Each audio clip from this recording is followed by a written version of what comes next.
Hello, and welcome to Turn the Page. My name is Monique Snyder, Communications Manager at Wicomico Public Libraries. Our first guest is Pat Layton. She is one of our 2018 adult winners for Light of Literacy. Welcome, Pat. Thank you.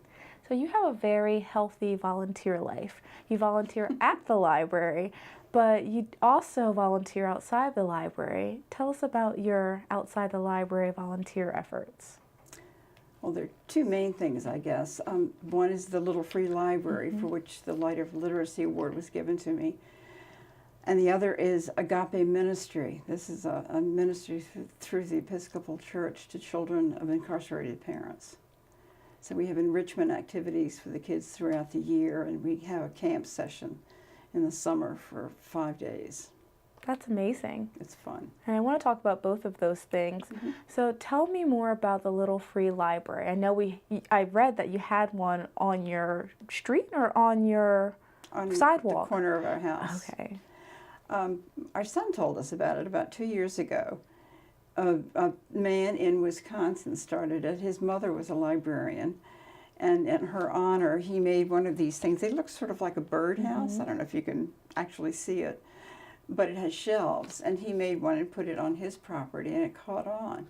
Now there are Little Free Libraries in 50 countries. There are thousands of them, and the whole concept is that you can take a book, you can leave a book, you can bring it back. You don't have to bring it back. It just puts books in the hands of all kinds of people.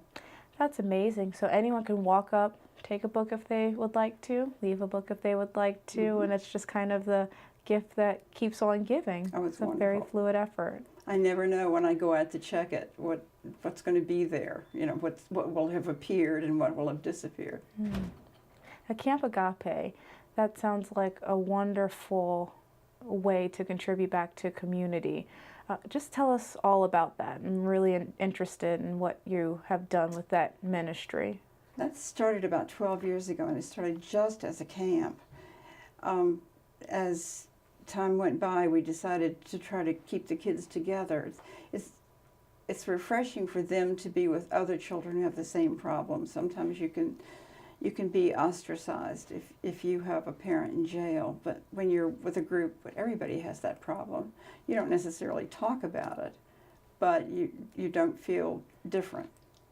So this year we took a bunch of kids to the Delmarva Discovery Center. They had a wonderful time. They touched a snake, Ooh. and they fed a horseshoe crab. That was a lot of fun.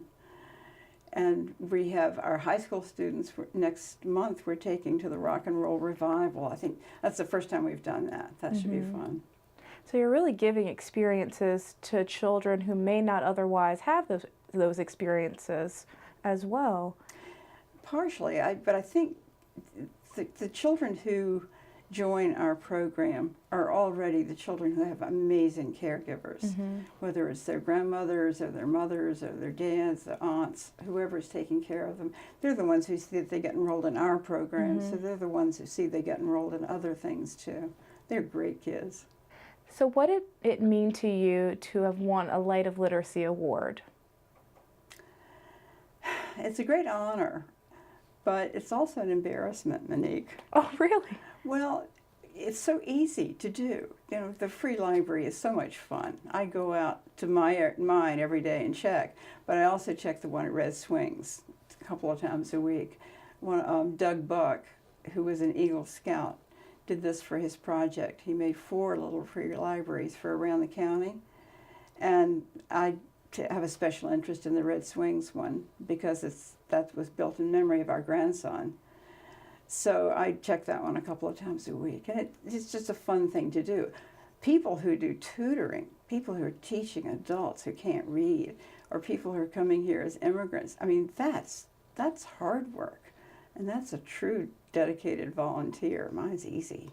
Well, you are dedicated. I know you do spread the light of literacy, not to be cliche, with the students at Agape Ministries and on your own street block with your Little Free Library. Well, we do try to have books for our Agape kids at our events too. We try to provide books all the time for them. Linda Prohaska, who was also a winner, is in charge of that program. You guys were co-winners We were. last year, correct? We were. So how would you encourage someone else to nominate a person or organization for a Light of Literacy Award? Just look around you. I have several friends who have done things that I think are worthy of that. The tutoring people, the people who teach adult illiterates.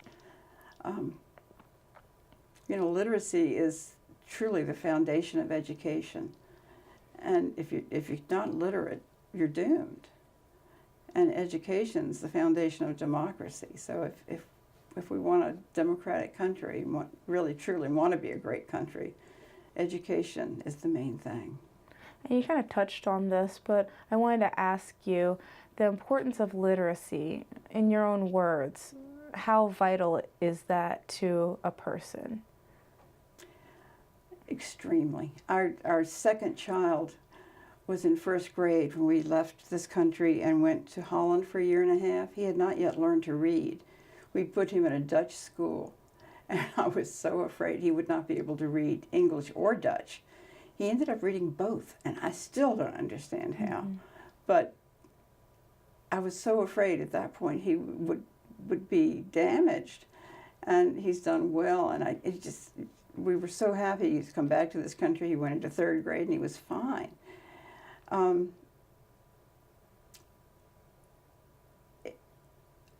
I don't know. I don't know how to express it, but literacy it's just essential. Essential. And there are so many types of literacies. We think of the traditional literacy as just reading and writing, but there are also other literacies like health literacy, reading my doctor's orders, fulfilling my prescription in the correct way, reading a medicine dosage that I'm supposed to give to my child, or financial literacy, going to the store. I gave the cashier this amount of money and I should receive that amount of money back, reading how much things cost. So many things that we may not think of as literacies are right. Literacy in our society. And I think that's why Light of Literacy is so important as well, because we're really highlighting those who are trying to promote that in Wicomico County. And it's important because we take for granted those who do have those literacies. I think we take for granted how important it is in someone else's life to have that literacy and how detrimental it is if they don't have that literacy. You're exactly right. We have family members involved in healthcare, and I remember stories of people taking medicine improperly, thinking that you understood that you were supposed to inhale it and they were trying to drink it or mm-hmm. something like that. So you're absolutely right. So we thank you for all that you've done to promote literacy in Wicomico County, and we just encourage those who may know of someone who is doing something that you have done or is doing something else to promote literacy to nominate a person or organization for a Light of Literacy Award ceremony.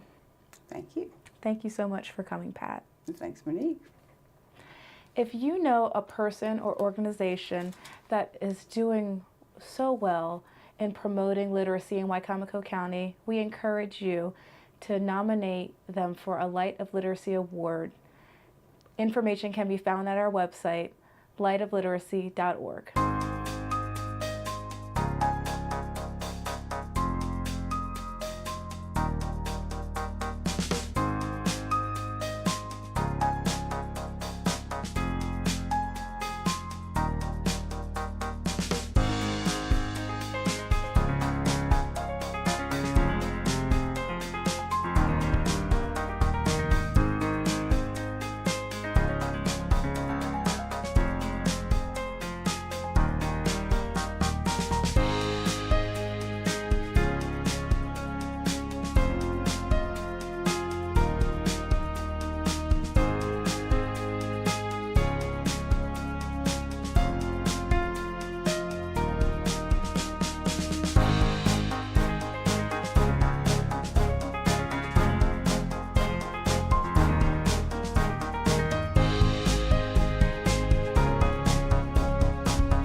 Welcome back to Turn the Page.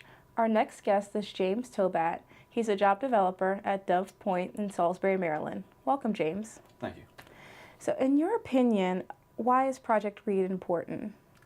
Well, I feel like it's important because it's effective. The public education system does what it can, but there are still folks who kind of fall through the cracks with that. And what Project READ does is, kind of goes that extra mile. It offers the free service because a lot of what I deal with is folks that are looking for jobs, and if they had to pay a tutor, there'd be no chance of them doing that. You have to. So the service is free, which makes it easier for the folks that I work with, and also it's a one-on-one service. So there's no one else in the class to feel like you need to catch up to or wait up. It goes at your own pace. So in December 2017, the executive director of Dove Point, Mr. Hackett, presented the library with a plaque kind of commemorating the library's partnership with Dove Point and helping its consumers with their literacy efforts. How does Project READ benefit your consumers? Well, as a job developer, folks will come to me at all different ranges of job readiness. Some of them have never had a job, never had an experience filling out an application, don't know how to use a computer, can't read an application, and so on. And the more someone knows, the more they can help themselves. So if, for instance, if a person can read an application, if a person can at least read through a list of jobs and say, I like this, I don't like this, just gets them that farther along in the process. In addition to that, it helps them with their self-confidence, which, helps everything in your life. And does it make your job at Dove Point any easier? Yeah, yes, it does. Like I said, if they can sort of begin the process themselves and they know where to start. Like some folks can do many different things, but they just have issues with the process of looking for a job, and a lot of that involves reading. A lot of that involves self-confidence. A lot of that involves, interviewing and things like that. So the more a person can do for themselves, the easier it is for me. I can, help someone else who needs a little bit more help, and so, yes, it does make it easier. We held our first annual Project READ recognition ceremony last fall in 2017, and a lot of Dove Point's consumers received certificates for progressing through the program. How does it make you feel to see them complete such a program? It is rewarding, to see that. I just think of one case in particular. There was a young lady who, we'd have appointments and we'd talk on the phone for different things, and you'd ask her a question, and there'd be a long pause of just no answer whatsoever, and I'm thinking, how's this going to work on an interview and things like that. Well, since she has started Project READ and she's actually progressed on to the GED program, just the change in her self-confidence is worth its weight in gold. I mean, she's going from not being able to, from being scared in the middle of a one-on-one conversation to being able to speak in front of a crowd of people. I think she spoke at that ceremony and a few different ones about what Project READ means to her, and that's just rewarding to see that. And how important, in your words, is literacy in everyday life?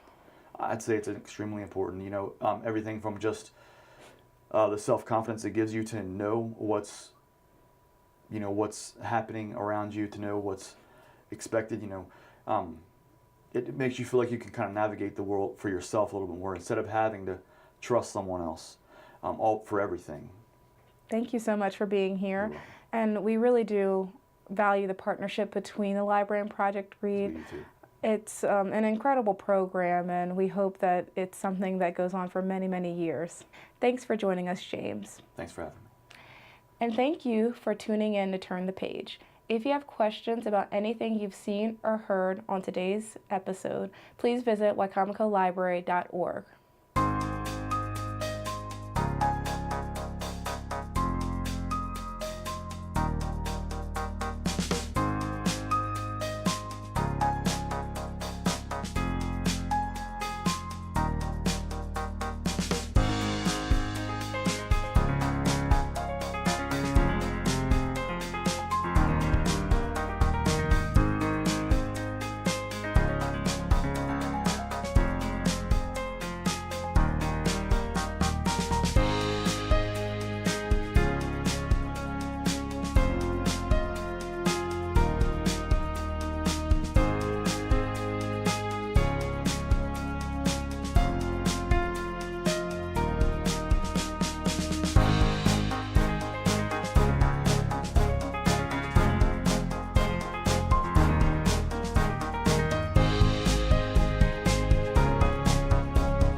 couldn't give a date of when the bookmobile started, but I could say I remember it as a kid.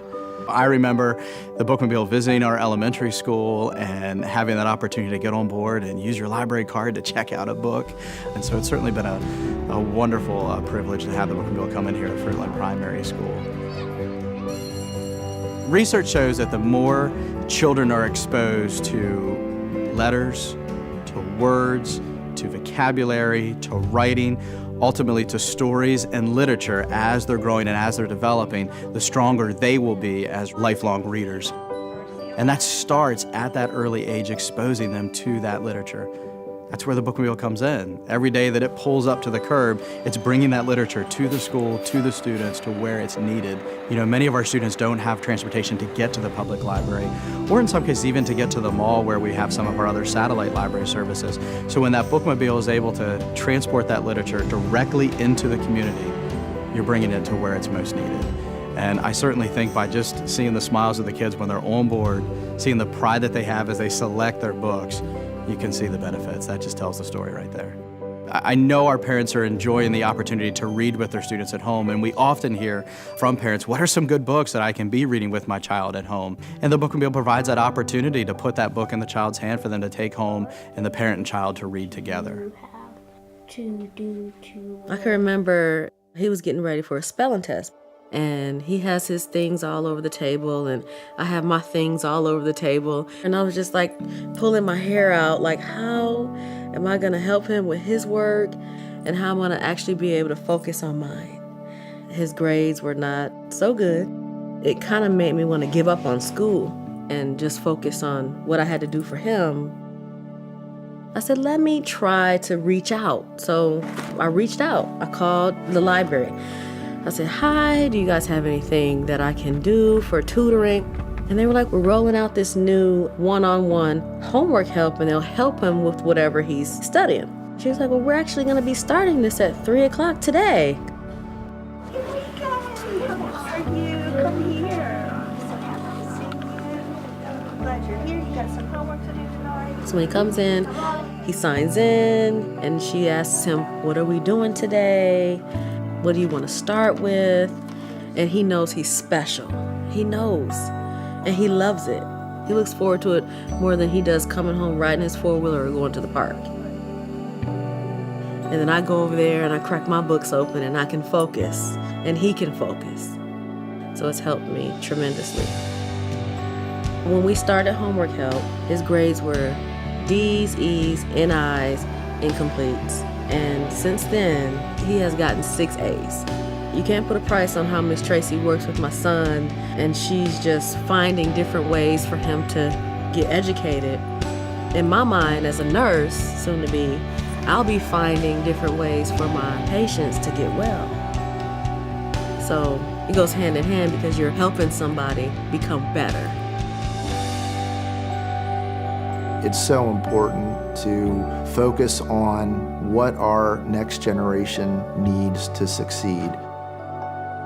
As state's attorney, we see a lot of crime, we see a lot of the cases, and some statistics say around 70% of our incarcerated individuals that they do not read above a 5th grade reading level.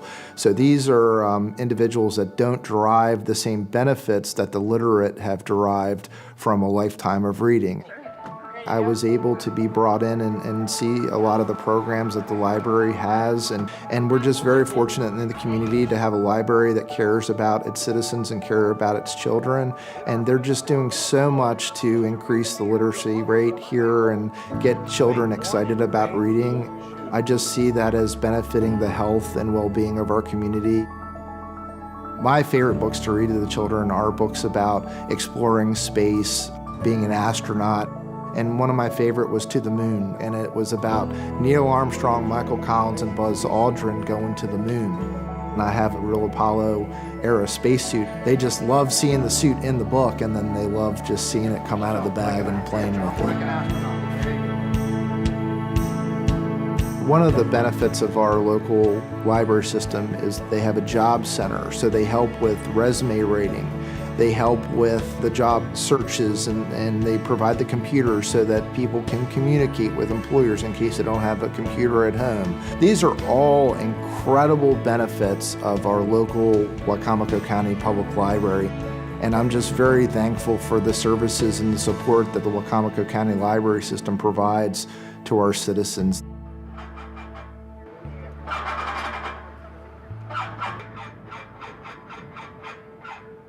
I did 15 years in the United States Navy. After I retired from the military, I relocated to Maryland, and it was about being someplace that I could afford to live off my retirement. I did not have internet at home because that was like a luxury I couldn't afford. So that's why we would come to the library. I would come in, I'd have to sit in these real tiny chairs in the children's section to look for work while my grandbaby played. And one of the ladies that worked here, she saw that I was looking for jobs. And she said, well, are you aware that we have a job search center? And I was like, no, I didn't know that. Hi, welcome, come on in. Just have a seat there and we'll get Being started. able to come to the job search center and just focus on just that, looking for work, was a great help. The Veterans Affairs lady who I started working with, she let me know about a job opening for Homeland Security. And she said to me, Linda, I think you'd be perfect for this job. So I took that job announcement, I came over to the library, went into the job search center where I started applying for the job. I received the offer letter that said, congratulations, you will be starting with the Department of Homeland Security, U.S. Immigration and Customs Enforcement. All my prayers had been answered. I'm finding that one of my greatest joys is waking up now every morning and heading to work. I think I'm smiling every day and just knowing that I'm going to a job that I enjoy. I'm working around great people, and it's no better feeling.